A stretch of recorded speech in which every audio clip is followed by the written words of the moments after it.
Welcome back to the Utah Jazz MyLeague here at NBA 2K16. This is going to be episode 21 of the series, and this is going to be the off-season episode, the Season 3 off-season heading into Season 4, and Season 3 was yet another disappointing season as our Utah Jazz finished it 38-44. Now, 38-44 is definitely improved upon the last couple seasons, but keep in mind that the first half of the season, we had that same roster we had the first two seasons, really, or maybe more like the second season.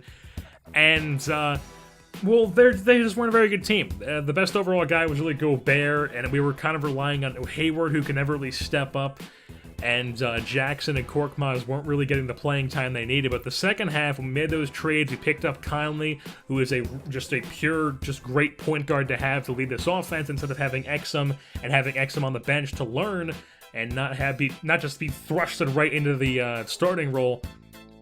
So Exum, I felt like played pretty well off the bench. Conley good as point guard, and then Jackson at shooting guard and Korkmaz at small forward was really, or I think it's Korkmaz at shooting guard and Jackson at small forward, really worked out, and I felt like that was really a big turnaround point, getting those guys playing time, getting Porzingis into the favors, and Gobert still being that lockdown defensive guy on the inside, on the interior defense, and then having Conley along with Jackson and even Korkmaz are pretty good perimeter defenders, and this is definitely a pretty good defensive team, and this team is just going to get better. So like I said, I'm definitely looking forward to Season 4 because I feel like we can definitely make a few runs here and there, and if we get the playoffs, I feel like we can definitely do some damage. So let's get into the offseason. So as you see on your screen, here so far, the MVP is Kevin Durant. The Rookie of the Year is Jason Tatum from Washington. Sixth Man of the Year, Reggie Jackson from Detroit. Defensive Player of the Year, DeAndre Jordan. Most Improved Player, Enes Kanter. And Coach of the Year is Terry Stotts from Portland. And then our awards. Well, the people on our team have gotten awards. Josh Jackson, the first overall pick who was traded to us. He was all-rookie first team, did not win Rookie of the Year, unfortunately. De'Aaron Fox, who was our second point guard off the bench for most of the season until we picked up Conley. He was still playing well enough to get all-rookie second team. So De'Aaron Fox out of Kentucky played a pretty good rookie season. And then our stats, we were led by Porzingis, who averaged a double-double a game, 15 points, 11 rebounds. Conley had 13 points, 3 rebounds, and 8 assists per game. And then Josh Jackson, the rookie, 12 points, 4 rebounds, and 3 assists off the bench in the first time. No, I think he started the entire season, but he did, I feel like, had a pretty good rookie season, and we're definitely looking for him to break out here in Season 4 in his second year as an elite scorer. Or maybe not elite, but definitely an above average to great scorer in the NBA, especially to lead our team. And then, as far as the NBA Finals go, the Oklahoma City Thunder beat the Detroit Pistons, who were the top seed in the Eastern Conference, 4-3 in the Finals, so the OKC Thunder win, I believe, yet another one, because I think they've won at least one of the finals in this series. I know the Atlanta Hawks won one of them, but I think OKC won the other two. So I think that's the second one they've won. But also retirements. Kobe retired, finally. Dirk retired from the Hawks after winning last year, and I don't think he even made the playoffs this year. And then Zach Randolph from the Grizzlies retired, Jamal Crawford retired, and those are pretty much the best names in there. The Kyle Korver, a couple of the guys retired as well. You'll see the names scroll down. Move things on to the draft. Now, the top 5 picks in the draft, number 1 belonged to Milwaukee, number 2 went to Cleveland, number 3 went to San Antonio, number 4 went to Los Angeles Lakers, and number 5 went to Washington. Now, why exactly did 2 go to Cleveland? Well, LeBron's no longer there. He's in Houston with James Harden. And then why did 4 go to San Antonio, or 3 go to San Antonio? Well, for whatever reason in this game, I'm sure if you guys play this game is enough, you would know that, or my league enough, you would know that the Spurs, they fall off rather quickly. It's just like once Duncan leaves or retires, and once Manu retires, and once all those guys leave, it's just like they don't know what to do with themselves. It's like we've still got Kawhi and LaMarcus, but we're not really sure how to surround those guys with talent anymore because I don't know. but they always pretty much fall off, and they always become like a bottom seller team in like every MyLeague I've ever done. And yeah, it just never ends well for the Spurs. So, what did we do in the draft? Well, we didn't really do anything. We drafted a couple guys. We drafted a guy with the very last pick of the first round. We drafted a couple second-rounders, but we did not sign any of those guys. We drafted like a Hispanic guard, I think he was, but we didn't sign him because he wasn't very good. And then the two guys in the second round, they were kind of just joke picks, especially the Chinese center I drafted. But like I said, they were just kind of second rounders. There was nobody really there. It's the first draft class in this league where it was auto-generated rookies, so there wasn't really anybody who was real, who I was like, yeah, I like this guy in real life, I want to draft him, or like anybody like that. It was just kind of, these guys aren't very good. The talent decreases in auto-generated rookie classes, so I feel like I didn't really need to draft anybody. And so we're just not going to sign those guys. But what we did was we did trade one of our picks. We traded a second rounder in 2018, the Milwaukee second rounder, and the 2019 first round pick that belonged to Sacramento to the Boston Celtics in return for Jay Crowder. Now, why did we trade for Jay Crowder? We'll talk about that in a couple seconds here, or a couple minutes here.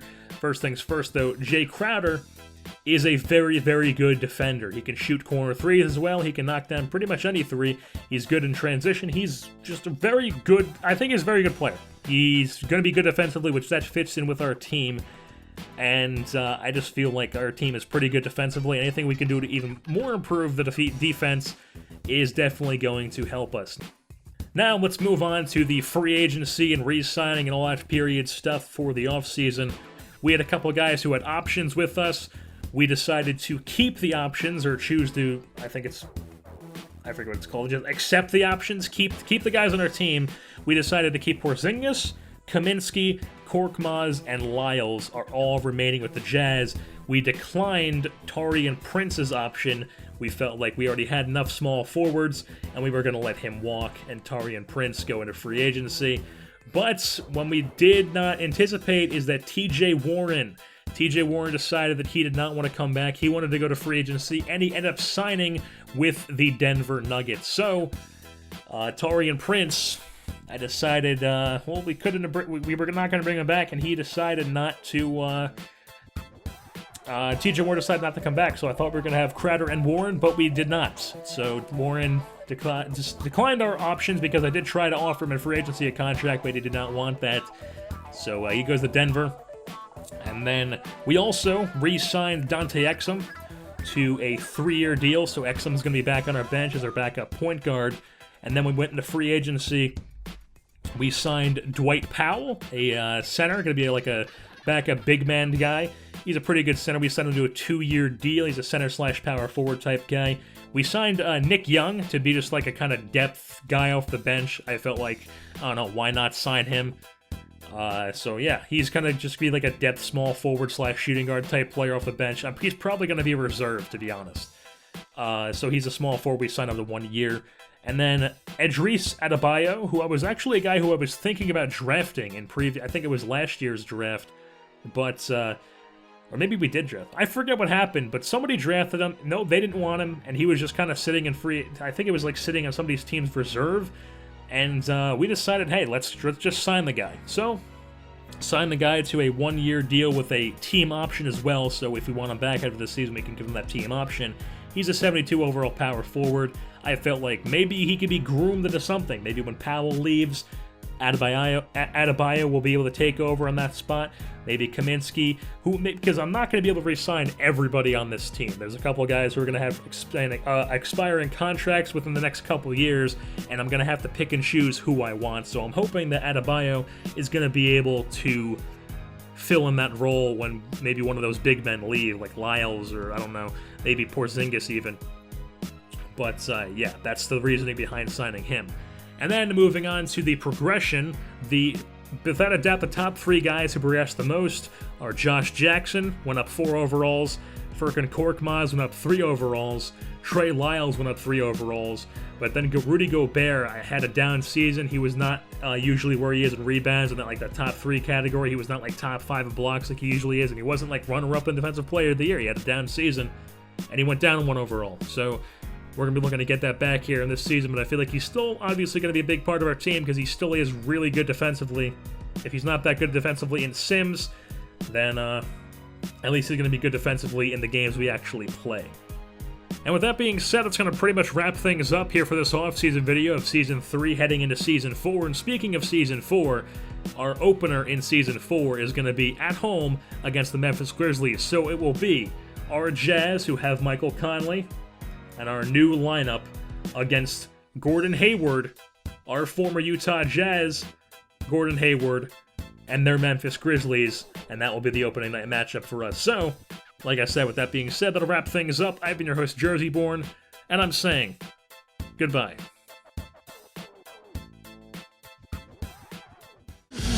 I say fuck the wait list. If you don't want me now, you must be fucking wasted. Success is a flavor I have not yet tasted, but it's been a fucking ride and there is no debating. No sidelines for us. My lungs will bust before I put myself on the bench and pack it up. Pull yourself out of bed and try standing up. You